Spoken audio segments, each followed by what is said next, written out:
Everyone, this is Nilufer Neha Khan and welcome to our YouTube channel Shikshalay. तो आज हम बात करेंगे डीएसएसबी की वैकेंसी को लेकर, नोटिफिकेशन को लेकर काफी बच्चे परेशान हैं, तो इनके बारे में बात करेंगे और कोशिश करेंगे कि सारी चीजें आपकी क्लियर कर दी जाए। और हाँ, केवीएस के जो बच्चे जिनके 100+ हो रहे हैं, वो बच्चे परेशान है कि इंटरव्यू की तैयारी करें या केवीएस के या फिर डीएसएसबी की तैयारी के लिए जाएं। तो पहली चीज मैं आप लोगों से क्लियर करना चाहूंगी कि आप अभी केवीएस का एग्जाम देकर हटे, कई चीजें आपकी पहले से ही प्रिपेयर होंगी, ठीक है। दूसरी चीज, यहाँ पर एक चीज याद रखिए, केवीएस और डीएसएसबी दोनों में ही काफी डिफरेंसेस हैं, ठीक है। केवीएस में आपको यहाँ इंटरव्यू देखने को मिलता है, तो डीएसएसबी में आपको इंटरव्यू नहीं होता, डायरेक्ट आपका सिलेक्शन होता है। मैं उन बच्चों से एक रिक्वेस्ट करना चाहूंगी कि जिन बच्चों के 100+ मार्क्स आ रहे हैं, तो वो नॉर्मलाइजेशन के बाद बढ़ेगा घटेगा वो तो तभी पता चलेगा। अभी मैं आपको कह दूं कि बढ़ेगा, अभी कुछ बच्चों का घट गया तो डिपेंड करता है ना कि आपकी शिफ्ट कितनी टफ या इजी है या मॉडरेट है, कितना, ये इन सब चीजों पे डिपेंड करता है आपका नॉर्मलाइजेशन, ठीक है। और नॉर्मलाइजेशन होना ही है, ये भी आप जानते हैं, ठीक। और अब बात करें नोटिफिकेशन की डीएसएसबी की, तो देखिए यहाँ पर एक चीज मैं आप लोगों से क्लियर करना चाहूंगी कि आप एक चीज क्यों नहीं समझते कि अगर किसी भी वैकेंसी को आने में अगर थोड़ा भी 10, 15, 20 महीने का अगर टाइम लग रहा है, तो वो आपके लिए बेहतर है, ना कि किसी और के लिए। आप इस टाइम को इस तरीके से यूटिलाइज करने की जगह इस तरीके से यूटिलाइज करें कि अपनी सेल्फ स्टडी को किस तरीके से और बेहतर किया जाए।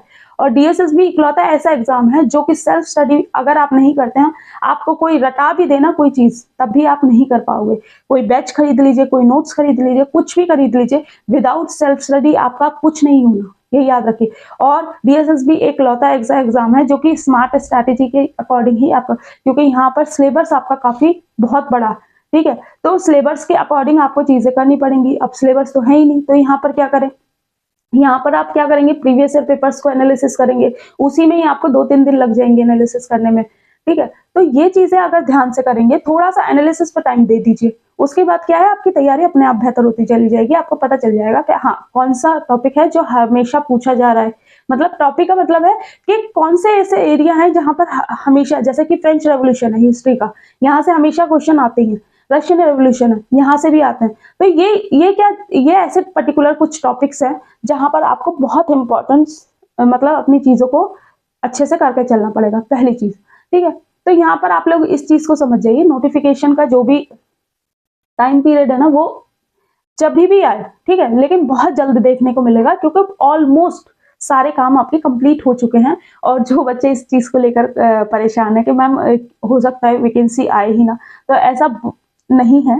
क्यों? क्योंकि आपको पता है इंडिया में जो भी काम होते हैं वो इलेक्शंस के अकॉर्डिंग, इलेक्शंस के टाइम पे होते हैं। 2024 में है इलेक्शंस, उससे पहले ये सब चीजें कंप्लीट होंगी ही होंगी। और आप लोग इस चीज को ध्यान रखिए कि हमें सिर्फ अपनी पढ़ाई पे ध्यान देना है, ना कि सिर्फ इन सब चीजों पे कि कब वैकेंसी आएगी, कब।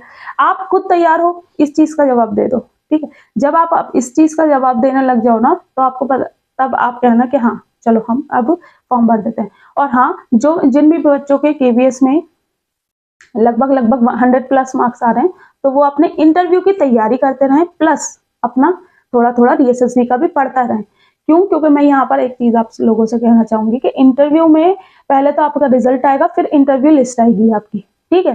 तो उसमें टाइम पीरियड होता है, आपको टाइम मिल जाएगा, ठीक। लेकिन अगर आप अभी से ही पूरा इंटरव्यू के लिए तैयारी में करने लगे, 100+ वालों की बता रही हूँ, और आपका सिलेक्शन नहीं हुआ बाई चांस, ठीक है, तो यहाँ पर क्या है कि आपके हाथ से डीएसएसबी भी निकल जाएगा। लेकिन आप इंटरव्यू को थोड़ा टाइम दें, ठीक है, मैनेजमेंट करना पड़ेगा, थोड़ा टाइम इंटरव्यू को दें और थोड़ा टाइम अपनी सेल्फ स्टडी। क्यों सेल्फ स्टडी को? इसलिए क्योंकि अभी आप एग्जाम देके हटे, तो यहाँ पर आपके कॉन्सेप्ट पहले से ही क्लियर है, थोड़ा सा और एनहेंस करेंगे चीजों को तो और अच्छा। और एक बात याद रखिएगा कि डीएसएसबी और केवीएस ऑलमोस्ट सिलेबस सेम रहता है इनका, ठीक है, सब्जेक्ट का। और आपसे इंटरव्यू में किस सब्जेक्ट की नॉलेज पूछी जाती है, तो इस चीज को पूरे अच्छे से ध्यान रखिए कि आपको जो, अगर आप सब्जेक्ट डीएसएसबी की भी तैयारी करते हो ना, तो इंटरव्यू की चीजें तो आपकी पहले ही क्लियर हो रही हैं। देखिए इंटरव्यू में आपसे यही पूछा जाता है कि आपको सब्जेक्ट की नॉलेज कितनी है, कितनी अच्छी है, ठीक है। तो जितना आप अपने आप को इनहेंस कर सकते हैं अपनी चीजों को, उतना ही कीजिए, ठीक है।